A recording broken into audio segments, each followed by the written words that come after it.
Imagine digging a rock out of the ground, and inside that rock is enough energy to power an entire city, or destroy one. That rock contains uranium, one of the most powerful elements humans have ever discovered. It can light up millions of homes through nuclear power, or create a nuclear explosion capable of leveling cities. And here's the strange part. The uranium we find in nature isn't actually ready to do either of those things. Before it becomes nuclear fuel or a nuclear weapon, it has to go through a process called uranium enrichment. Uranium enriched to 60%, 90% weapons-grade uranium. But what do these numbers actually mean? Why is 20% enrichment already considered dangerous?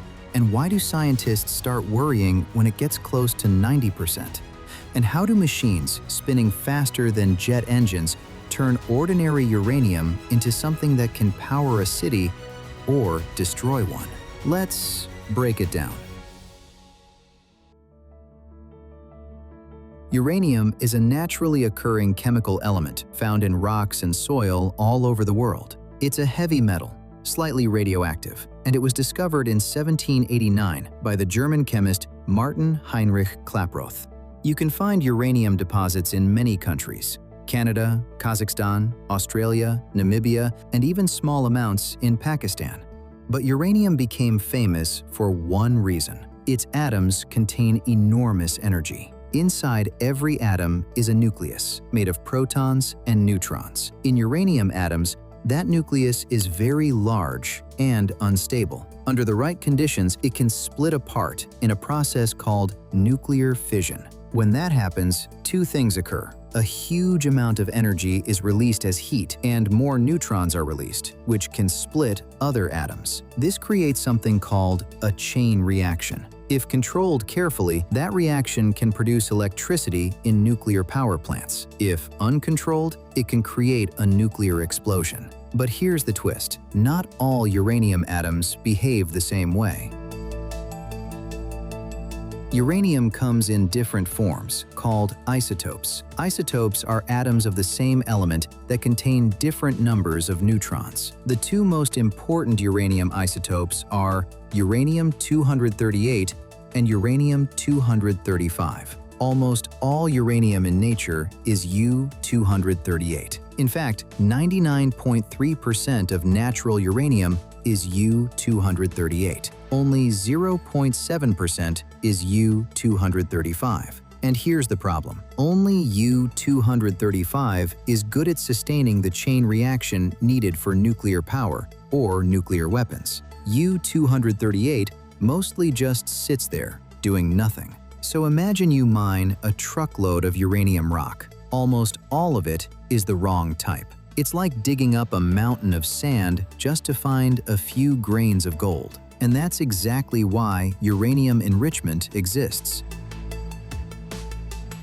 Uranium enrichment simply means increasing the percentage of U-235 in a sample of uranium. Remember, natural uranium equals 0.7% U-235, but different uses require different levels. Nuclear power plants need about 3 to 5% U-235. Research reactors up to 20%. Nuclear weapons around 90% or more. So enrichment is basically the process of separating the useful U-235 atoms from the much more common U-238 atoms. Sounds simple, but it's not, because the two atoms are almost identical. The only difference is 3 neutrons, which means they weigh almost the same, and separating them is incredibly difficult. And that's where one of the strangest machines ever built comes in. The most common enrichment machine today is called a gas centrifuge. Think of it as a long metal tube spinning incredibly fast. Inside that tube is a gas made from uranium called uranium hexafluoride, or UF6. Before enrichment can even begin, uranium has to be chemically converted into this gas form. Then, the centrifuge starts spinning very fast. Some centrifuges spin over 50,000 revolutions per minute. That's faster than a jet engine turbine.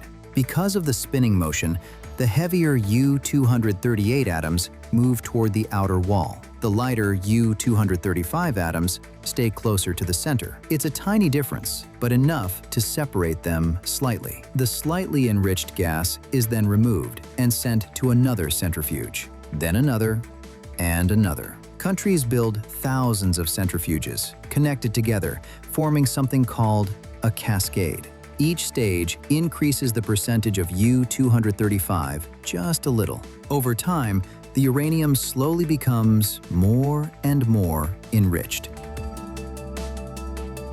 When you hear about uranium enrichment in the news, one number keeps coming up: 20%. Why? Because once uranium reaches about 20% U-235, most of the hard work has already been done. In fact, experts say reaching 20% means roughly 90% of the total enrichment effort toward weapons-grade uranium is already complete. That might sound strange, but the hardest part of enrichment is separating that first tiny amount of U-235 from natural uranium. Once the percentage increases, the process becomes much faster and easier. So going from 0.7% to 3% takes huge effort. 3% to 20% takes even more. But going from 20% to 90% can happen much faster. That's why international inspectors pay very close attention to enrichment levels. Now, one of the most important things to understand is that the same material can be used for two completely different purposes. On one side, uranium fuels nuclear power plants. These plants generate electricity without burning fossil fuels, which means almost no greenhouse gas emissions. A single uranium fuel pellet, about the size of a fingertip, can produce as much energy as a ton of coal. That's why some scientists believe nuclear energy could help fight climate change. But the same enrichment technology can also produce highly enriched uranium, which can be used in nuclear weapons. Weapons usually require uranium enriched to around 90% U-235, often called weapons-grade uranium. At that concentration, the chain reaction happens extremely quickly, releasing massive energy in a fraction of a second. Because if the same technology that powers cities can also produce nuclear weapons, the obvious question becomes, how does the world make sure it's being used responsibly? That's why uranium enrichment programs are closely monitored by international organizations. The most important one is the International Atomic Energy Agency. They inspect nuclear facilities around the world to make sure countries are using uranium only for peaceful purposes. When inspectors check a facility, they look at things like the number of centrifuges, how the centrifuges are arranged, the level of enrichment, how much uranium is being produced. Even small changes can signal whether a program is meant for energy production or something more dangerous. That's why uranium enrichment is constantly discussed in international politics. It can power cities for decades. It can produce medical isotopes used to treat cancer. It can help reduce carbon emissions, but it can also create the most destructive weapons ever built. The science itself is neutral. The machines just spin. What matters is how humans choose to use the technology.